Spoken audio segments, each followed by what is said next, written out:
semuanya, ketemu lagi di What's Trending bareng Lea Baneza. Kali ini Lea mau bahas soal UMKM gelisah jelang sertifikasi halal wajib.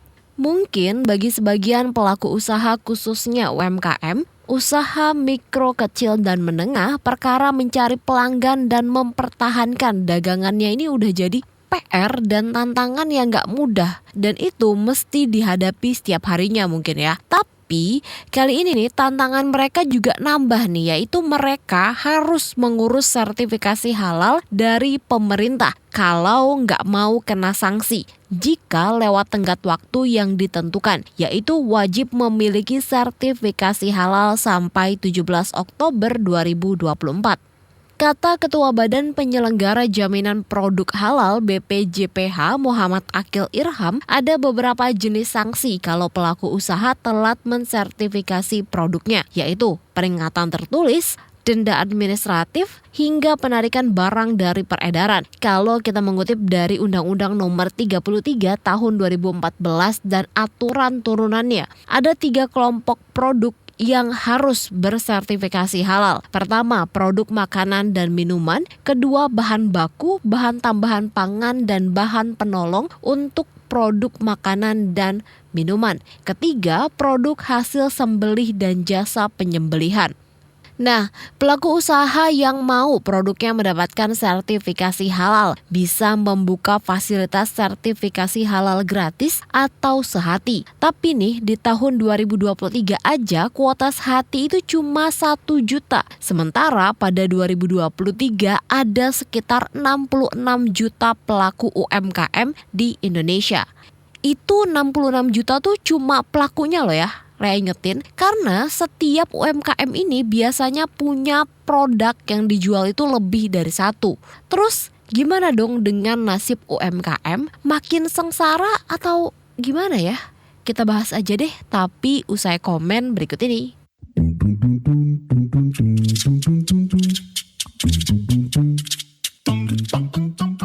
Yang pertama komentar dari @suxx. Bismillah, moga dilancarin sertifikasi halal buat jualan gue ini ya Allah, please. Lanjut @nagaxx. Kalau cilok kayak gini bakal lolos sertifikasi halal gak? @iruxx. Warteg termasuk dong ya? @dsxx. Semakin banyak peraturan, semakin susah UMKM untuk maju. @bankxx. Gak apa-apa asalkan gratis aja sih. Kalau biayanya dibebankan ke UMKM, itu namanya merampok rakyat. Gak apa-apa juga sih. Bisa jadi awal gerakan melawan pemerintahan yang amburadul. @koxx. Kehalalan produk memberikan keberkahan dan nantinya akan menambah nilai jual pada suatu produk tersebut. Sertifikasi halal. @inxx. Malam Pak Presidenku, sehat selalu untuk Bapak. Pak, saya salah satu rakyat Bapak, cuma mau tanya harga ayam bisa mahal atau tidak Pak, kalau sudah sertifikasi halal. Kalau mahal, bagaimana kami rakyat bisa membelinya Pak? Semua serba naik Pak. Yang terakhir @alxx.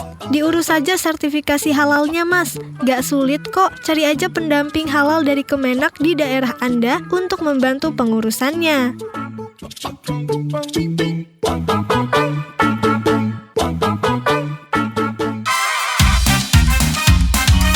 Kamu lagi dengerin podcast What's Trending.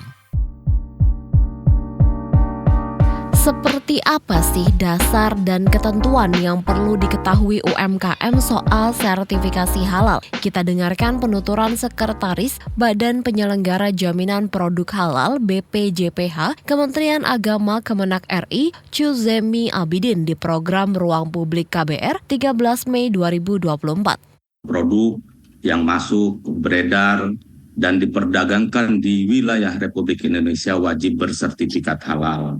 Nah, ini dasarnya di Undang-Undang Nomor 33 tersebut. Nah, dari situ yang perlu diketahui oleh para pelaku UMKM ini khususnya, bahwa produk itu terdiri dari barang dan jasa gitu. Nah, barang itu banyak gitu kan, ada makanan, minuman, kosmetik, obat-obatan, bahan kimia, dan lain sebagainya gitu kan. Nah, ini sebetulnya penahapan ini diatur dalam PP 39 untuk yang penahapan pertama ini yang perlu diketahui oleh UMKM ini khususnya produk makanan minuman itu berlaku mulai 18 Oktober 2024 ini gitu. Ini khusus untuk produk makanan, minuman, bahan baku, hasil sembelihan dan jasa sembelihan itu mulai berlaku 18 Oktober 2024 ini gitu. Nah, yang selanjutnya yang perlu diketahui oleh UMKM ini bahwa ada 2 skema yang ada dalam sertifikasi halal ini, yaitu skema reguler. Skema reguler ini adalah produk-produknya yang high risk, yang risiko tinggi, seperti dia bahannya dari daging gitu kan, dari hasil sembelihan, ini berbayar. Nah, sementara yang skema kedua adalah yang melalui pernyataan halal pelaku usaha, atau yang lebih dikenal saat ini oleh kita dan stakeholder halal itu adalah melalui self declare gitu kan. Nah, itu adalah syaratnya itu bahannya itu sudah dipastikan kehalalannya. Terus proses produksinya juga sederhana dan dipastikan kehalalannya. Saya sebutkan contoh misalnya di sini adalah keripik pisang.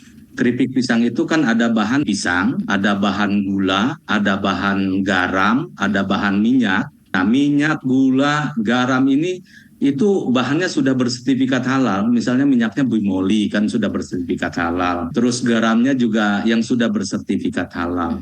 Proses produksi dari keripik pisang ini juga kan sederhana gitu kan. Tidak menggunakan teknologi tinggi gitu. Nah, itu masuk ke dalam self declare dan itu gratis, dibiayai oleh pemerintah gitu. Baik melalui APBN maupun melalui APBD gitu. Produk semacam itu seperti juga bakery. Bakery juga bagi UMKM itu bisa masuk ke dalam self declare atau yang pembiayaan gratis dari pemerintah. Nah, ini saya kira produk-produk ini apabila UMKM belum memiliki atau belum mendaftarkan sertifikat halal, segera daftarkan. Mumpung kita masih ada waktu kurang lebih 5 bulan lagi nih, kurang bahkan dari 5 bulan, ini untuk segera mendaftarkan sertifikat halalnya. Sementara menurut peneliti bidang ekonomi The Indonesian Institute TII, Putu Rusta Adijaya, muara dari kewajiban sertifikasi halal ini untuk menambah nilai jual. Sayangnya ada beberapa kendala dari sertifikasi halal. Apa aja? Ini dia penuturan selengkapnya. Kalau saya melihat urgensinya daripada sertifikasi halal dan UMKM ini, terutama yang memang muaranya adalah untuk meningkatkan daya saing daripada UMKM Indonesia di market. Hal ini dikarenakan Indonesia sendiri adalah negara dengan populasi Muslim yang terbesar dunia ya, kalau saya tidak salah itu nomor urut 2, dengan potensi pasar halalnya itu yang sangat tinggi. Jadi dengan adanya sertifikasi halal bagi UMKM ini, yang pertama dapat mendorong daya saing daripada UMKM untuk ekspor daripada barang atau jasanya yang tadi, produk makanan dan minuman yang terutama ke negara-negara tujuan ekspor, apalagi negara-negara di Timur Tengah yang seperti disebutkan oleh Pak Edi. Kemudian yang kedua adalah dapat meningkatkan pendapatan daripada UMKM itu, di mana dengan adanya sertifikasi halal ini, para pelaku UMKM itu dapat memiliki keyakinan bahwa produknya itu halal gitu bagi masyarakat yang utamanya masyarakat Muslim. Kemudian sertifikasi halal ini juga dapat memberikan kepastian hukum ya para pelaku UMKM gitu, bahwa pemerintah itu hadir di sana menjaga dan juga memberikan dorongan bagi para pelaku UMKM untuk menjadi naik kelas seperti yang ditargetkan oleh pemerintah ya. Tapi memang ada beberapa kendala juga yang daripada isu sertifikasi halal ini atau ini. Yang pertama adalah kalau kita melihat jangka waktunya kan sebenarnya kalau melihat undang-undang nomor 33 tahun 2014 itu berarti kan sudah hampir 10 tahun ya. Sementara kita sebentar lagi sudah harus semua UMKM bisa dikatakan ya harus memiliki sertifikasi halal. Dan sekarang tuh mungkin baru sebagian kecil daripada UMKM yang sudah memiliki sertifikasi halal. Nah, ini berarti kan masih ada ada gap ya. Ada gap daripada UMKM yang akan mendapatkan sertifikasi halal. Nah, ini masih menjadi PR bagi pemerintah ya, terutama untuk mengimplementasikan kebijakan ini agar semua UMKM mendapat sertifikasi. Tapi sejauh ini saya melihatnya memang dari sisi ekonomi itu akan banyak sekali ya, baik sisi ekspor tadi dan juga daya saing dan juga meningkatkan kepercayaan diri pada SDM. Kalau kata pendiri UKM Indonesia.id Dewi Meisari Haryanti, kebijakan mewajibkan sertifikasi halal bagi pelaku usaha ya khususnya UMKM di Indonesia ini memberatkan rakyat. Kenapa? Karena kata Dewi, sertifikasi halal ini seharusnya bersifat sukarela atau voluntary. Sedangkan sistem perdagangan di masyarakat, khususnya pedagang-pedagang kaki lima atau UMKM gitu ya, umumnya ini lebih bersifat kepercayaan atau ketenaran. Nah, kalau diwajibkan, kata Dewi, kebijakan ini tuh bakal menyusahkan masyarakat. Katanya, masyarakat yang sudah susah makin susah lagi mencari uang. Mbak, aku mau tanya terkait dengan sertifikasi halal gitu ya yang diberlakukan buat barang yang digunakan atau dikonsumsi gitu ya. Ini sekarang jadi diwajibkan. Mungkin pertama gimana tanggapan dari Mbak Dewi dan mungkin pelaku-pelaku usaha seperti UMKM gitu ya? Ya, yang pasti sih sekarang sudah banyak yang mulai ada rasa gelisah ya. Jadi orang-orang mulai DM saya, tuh Wi katanya tuh Oktober tuh bentar lagi tuh, gimana ya UKM lo? Dari gitu-gituin lah ya. Dan beberapa UKM juga mulai nyari-nyari kuota, gimana sih ini gitu ya. Nah jadi sebenarnya kegelisahan itu sudah terasa karena narasi-narasi yang dipromosikan oleh beberapa akun media sosial pemerintah, terutama BPJPH itu udah membunyikan ancaman sanksi dan denda, ya kan? Iya. Yang saya sesalkan dari kebijakan ini adalah penerapan sekaligus untuk 3 jenis produk. Pertama, Oktober 2024 nanti itu tuh wajib halal semuanya. Untuk 1, produk-produk hasil sembelihan, hewan hasil sembelihan, ya, rumah potong hewan. Iya. Nah, terus yang kedua adalah bahan penolong atau bahan baku atau bahan pendukung produk pangan, ya kan? Nah, yang ketiga, produk makanan dan minuman itu sendiri, gitu. Jadi saya tuh sebenarnya bingung sama nalar pemerintah, gitu. Kok ya bisa-bisanya produk makanan dan minuman itu diwajibkan sekaligus dengan rumah potong hewannya, gitu. Harusnya kan beres dulu nih, 100% dulu nih halal untuk rumah potong hewan. Setelah semua rumah potong hewan di Indonesia, di bumi Indonesia ini tuh halal semua, barulah pantas untuk mewajibkan rakyatnya yang susah nyari kerja ini, ya, yang susah nyari duit ini, bukannya Brunei Darussalam ya kita ini. Ini wajibkan untuk punya sertifikasi halal si produk pangannya ini gitu. Baru minggu lalu saya makan di sebuah warung kecil gitu ya, saya tanya iseng soal halal. Ini soalnya di gerobaknya itu tertulis tulisan 100% halal, tulisan tapi bukan logo halal. Iya, bukan dari Kementerian Agama gitu ya? Ya, itu kayak stiker dia bikin tulisannya 100% halal gitu. Kenapa sertifikatnya bukan halal? Dia bilang kayak gitu kan. Lah gimana Bu? Saya tuh bukannya nggak mau ngurus, sudah ngurus, tapi nggak bisa. Dia bilang gitu. Kenapa? 1 nih, daging saya nih. Ini daging saya ini bukan dari sertifikasi, bukan dari rumah potong hewan yang sudah bersertifikasi halal. Padahal saya tuh belinya sama Pak Haji Madura loh Bu, dia bilang kayak gitu. Udah beli sama Pak Haji Madura loh, dia bilang kayak gitu. Nah, yang kedua tuh kecap manisnya dia. Nah, kecap manisnya itu dia bilang yang paling cocok cita rasanya, dia tuh memang suka sama brand kecap manis yang ini, dia bilang. Cuma ini tuh pabrik lokal, udah PIRT, tapi belum dapat halal. Katanya sih dulu kenapa si botol ini tuh gagal, si kecap ini tuh gagal dapat halal, karena botolnya bekas botol bir, recycle dari botol bir yang disterilisasi. Nggak tahu lah itu, walaupun udah disterilin katanya nggak bisa gitu. Karena dia bilang itu botol yang paling yang ada bisa mudah dibeli di sana dan lebih murah harganya, lebih efisien gitu.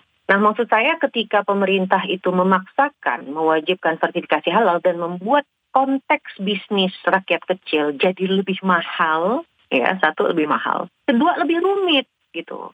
Karena yang tadinya biasanya bisa beli sama Pak Haji Madura yang 500 meter dari toko, masa jadi harus pergi ke rumah potong hewan yang 5 kilo? Iya, jadi lebih jauh ya, lebih effort. Lebih jauh. Siapa yang bayar ongkirnya? Pemerintah, subsidi. Dicek emang kadang-kadang tuh heran gue nalarnya itu. Sebenarnya harusnya sosialisasi dulu ya Mbak ya, meratakan dulu baru mungkin sanksi itu berjalan kali ya. Pendampingan dulu. Heeh.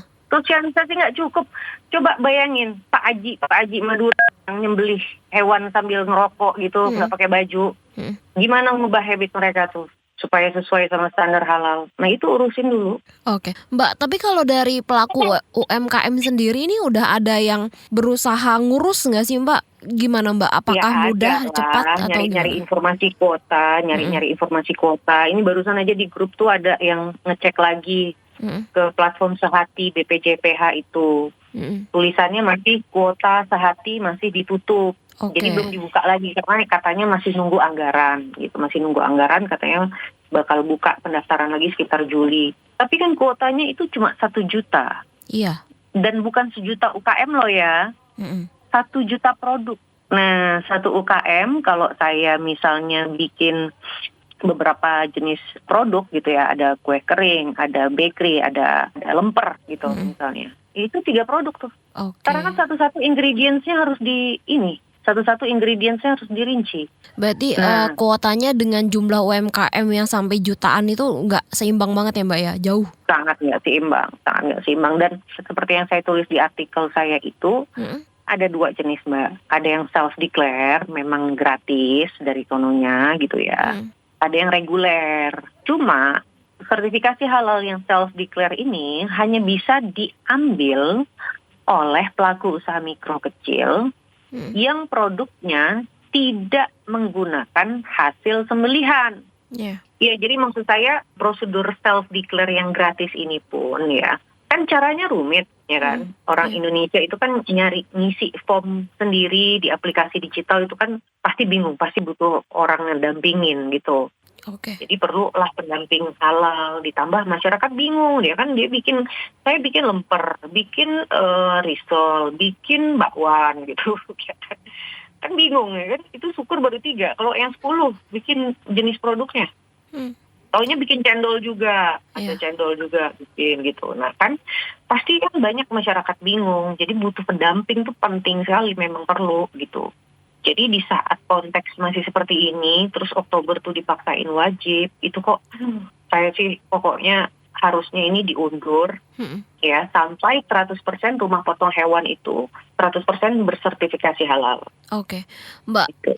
sebenarnya kan kalau kita ngelihat pedagang UMKM di Indonesia kan banyak banget jenisnya gitu ya, nggak cuman produk kemasan aja, mungkin ada beberapa yang punya merek akhirnya dia menjual juga sih sertifikasi halalnya sebagai bagian dari produk salesnya dia gitu kan. Tapi kan ada kayak mungkin ya tukang cilok, tukang telur gulung atau tukang cemilan-cemilan yang di jalan-jalan itu kan sebenarnya produk-produk yang bisa kita sebut ya harganya kan murah gitu ya Mbak ya untuk masyarakat kecil gitu. Nah, ini kalau melihat mungkin urgensi dari sertifikasi halal untuk semua produk misalnya di UMKM baik dikonsumsi atau digunakan, sebenarnya ada urgensinya nggak sih Mbak? Padahal kan sebenarnya kalau kita lihat bisnis kan ada orang yang memang mungkin menjual si predikat halalnya, tapi kan ada juga mungkin orang yang tidak menjual si sertifikasi halalnya gitu meskipun produknya ya halal sebenarnya misalnya. Ya iya, konsumennya juga nggak terlalu peduli, belum terlalu peduli amat gitu.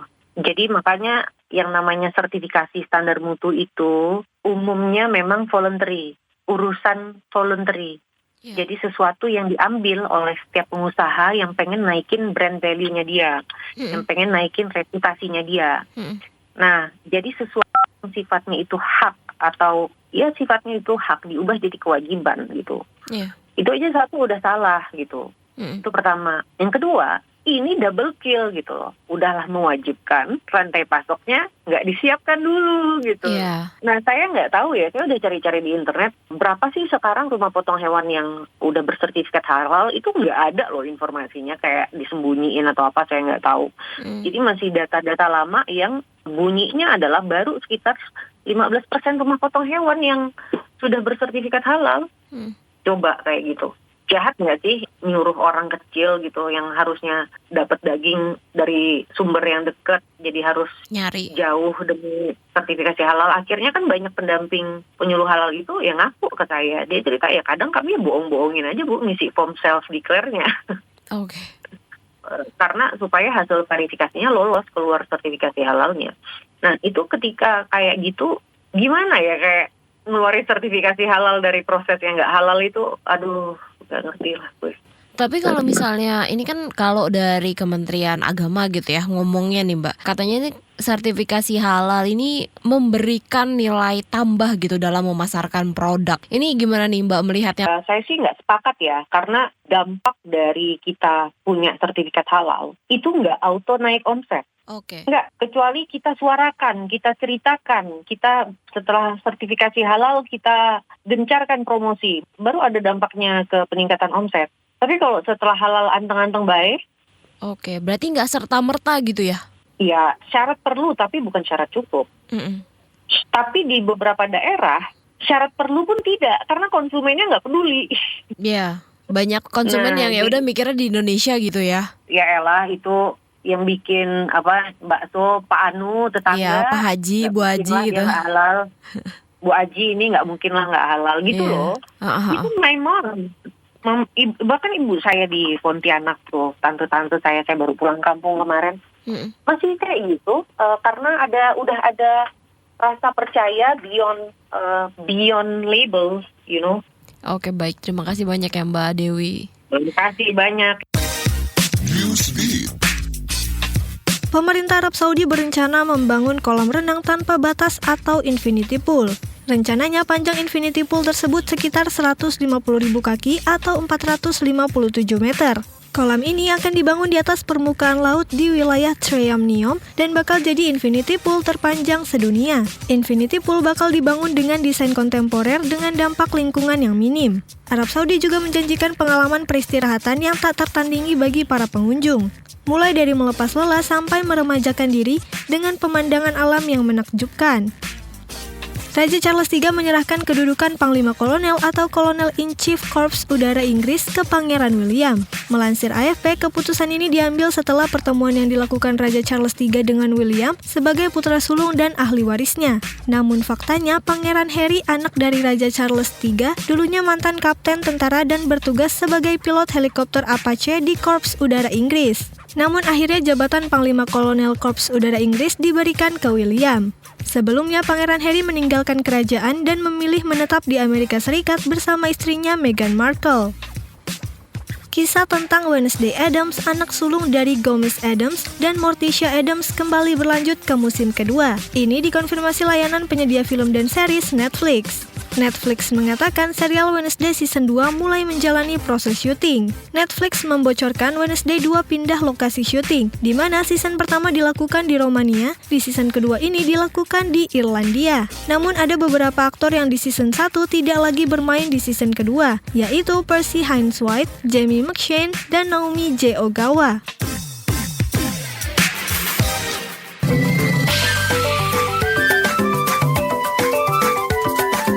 WhatsApp Indonesia.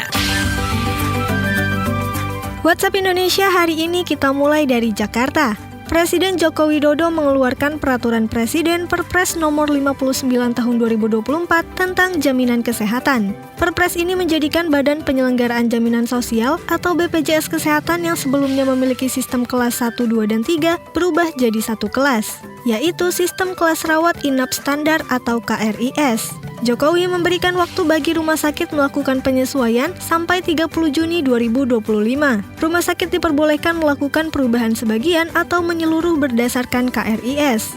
Meski merubah sistem kelasnya, Perpres ini tidak merubah kebijakan tarif iuran peserta BPJS, di mana kelas 1 dikenakan Rp150.000 per bulan, kelas 2 Rp100.000 per bulan, dan kelas 3 sebesar Rp35.000 per bulan.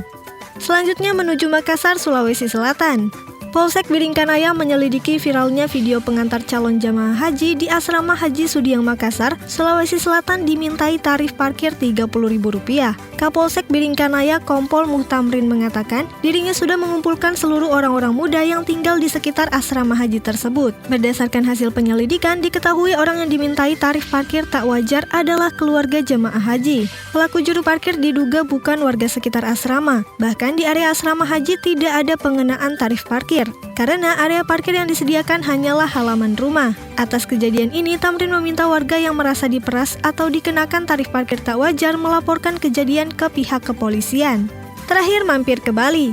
Polisi bakal memfilter pengunjung yang datang ke Bali selama penyelenggaraan World Water Forum ke-10 yang rencananya berlangsung mulai 18 sampai 24 Mei 2024. Karobinob Sops Polri Brigjen Aulian Syahlubis mengatakan penyaringan masyarakat yang masuk ke Bali akan dilakukan jajaran dari Polda Jawa Timur dan Polda Nusa Tenggara Barat (NTB). Tak hanya itu, pihak kepolisian juga menempatkan kamera pendeteksi wajah yang terhubung dengan database Polri. Sementara masyarakat di Bali, Polri menyarankan Pemda Bali menerapkan kerja dari rumah KDR selama kegiatan World Water Forum 2024. Work from home dianggap mampu membantu kelancaran penyelenggaraan WWF 2024, lantaran sistem kerja dari rumah dianggap mampu mengurangi kepadatan dan kemacetan di sekitar lokasi penyelenggaraan WWF. Namun, di sisi lain, kepolisian sudah menyiapkan rute khusus bagi para kepala negara dan delegasi peserta WWF. Demikian WhatsApp Indonesia hari ini.